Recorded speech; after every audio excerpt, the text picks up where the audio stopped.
जय श्री कृष्णा। हरे कृष्णा कृष्ण कृष्ण हरे हरे, राधे राधे। स्वागत है आपका हमारे अपने चैनल अद्भुत गोपाला में। हमारा आज का विषय है उत्पन्ना एकादशी कब है, इसकी पूजा विधि, शुभ समय एवं व्रत कथा और महत्व। देखिए मित्रों, इस वर्ष उत्पन्ना एकादशी दिन रविवार 20 नवंबर 2022 को मनाई जाएगी। प्रतिवर्ष माघ शीर्ष कृष्ण पक्ष की एकादशी के दिन उत्पन्ना एकादशी का व्रत किया जाता है। इसे वैतरणी के नाम से भी जाना जाता है। इस एकादशी का धार्मिक दृष्टि से बहुत महत्व माना गया है, क्योंकि इसी दिन एकादशी माता का जन्म हुआ था, या यूँ कहें वह उत्पन्न हुई थी।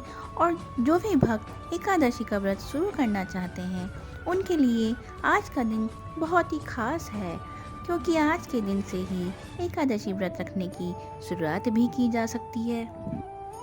अगर अभी तक आप एकादशी का व्रत नहीं रख पाए हैं और रखना चाहते हैं, तो 20 नवंबर को आप एकादशी का व्रत का संकल्प ले सकते हैं।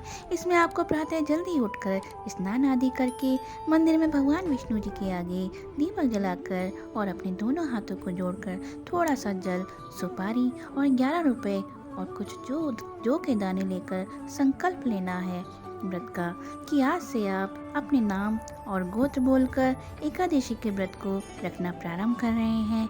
चाहे आप निर्जला रखें या फलाहार, या फिर कहें एक समय सेंधा नमक का भोजन करेंगे, जैसा आपकी इच्छा ऐसा आपको बोलना है। और मित्रों, आपको एक बात अवश्य ध्यान रखनी है, एकादशी से एक दिन पहले ही सात्विक भोजन करना है, बिना लहसुन प्याज का भोजन। और एकादशी में जब आप स्नान करते हैं तो उस पानी में आपको थोड़ा सा गंगा जल या आंवले का रस अवश्य मिलाना है। एकादशी में कभी भी खाली पानी में स्नान नहीं करना चाहिए, उसमें गंगा जल अवश्य मिलाना चाहिए। आइए जानते हैं पूजा का शुभ समय क्या रहेगा। उत्पन्ना एकादशी 19 नवंबर 2022 को 10:29 पर प्रारंभ हो रही है और 20 नवंबर 2022 को सुबह 10:41 पर समाप्त हो रही है। ऐसे में उदया तिथि के अनुसार एकादशी का व्रत 20 नवंबर को रखा जाएगा और इस व्रत का पारण 21 नवंबर 2022 को प्रातः 6:48 से 8:56 तक कर सकते हैं।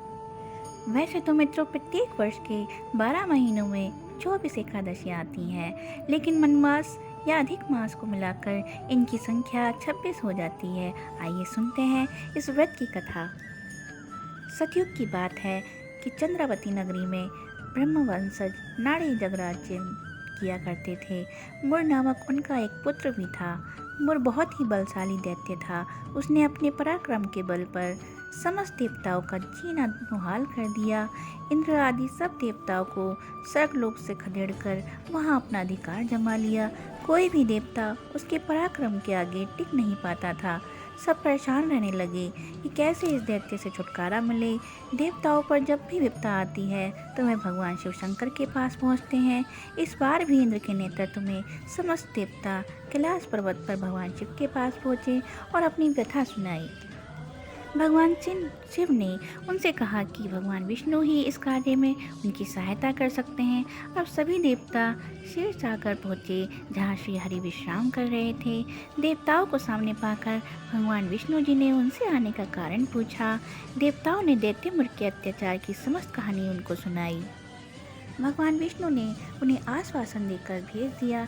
इसके बाद हजारों साल तक युद्ध चलता रहा, लेकिन युद्ध के बीच में ही भगवान विष्णु जी को नींद आने लगी और मुर की हार नहीं हुई, तो वह बद्रिकाश्रम में सिंहावती नामक गुफा में शयन के लिए चले गए।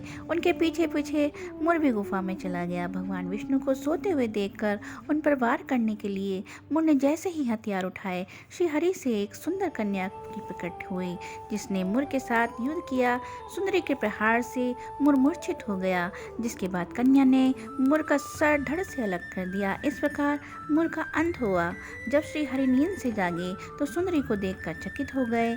जिस दिन वह प्रकट हुई वह दिन माघ की एकादशी का दिन था, इसलिए भगवान विष्णु ने इनका नाम एकादशी रखा और उनसे वरदान मांगने के लिए कहा।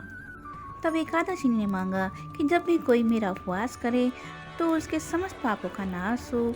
तब भगवान विष्णु ने एकादशी को वरदान दिया कि आज से प्रत्येक मास की एकादशी का जो भी मनुष्य उपवास रखेगा उसके समस्त पापों का नाश होगा और विष्णु लोक में स्थान मिलेगा। मुझे सब उपवास में एकादशी का उपवास प्रिय होगा। तब से लेकर आज तक एकादशी का व्रत का महात्म्य बना हुआ है। इस एकादशी को व्रत के रखने से 100 एकादशी व्रत रखने का फल मिलता है मित्रों। आइए जानेंगे व्रत की पूजा विधि। एकादशी व्रत की तैयारी 10वीं तिथि को ही आरंभ हो जाती है। उपवास का आरंभ 10वीं की रात्रि से ही हो जाता है। आप एक दिन पहले से ही ब्रह्मचर्य का पालन करें। एकादशी में प्रातःकाल ब्रह्म मुहूर्त में उठकर स्नान करें, स्वच्छ पीले रंग की वस्त्र धारण करें, पूजा करें, व्रत का संकल्प लें। इस दिन अपने लड्डू गोपाल जी को पंचामृत से स्नान कराएं, उसमें दूध केसर अवश्य मिलाएं, उनको पीले वस्त्र पहनाएं और उसके बाद आप भी पीले वस्त्र धारण करें। व्रत की कथा सुने, बुरे कार्य करने से बचें, जाने अनजाने हुई गलती की क्षमा मांगें और द्वादशी को व्रत का पालन करें। किसी ब्राह्मण को भोजन कराएं, वे दान दें और एकादशी के दिन भूल कर भी चावल ना खाएं मित्रों। जय श्री कृष्णा, हरे कृष्णा कृष्णा कृष्णा हरे हरे, राधे राधे।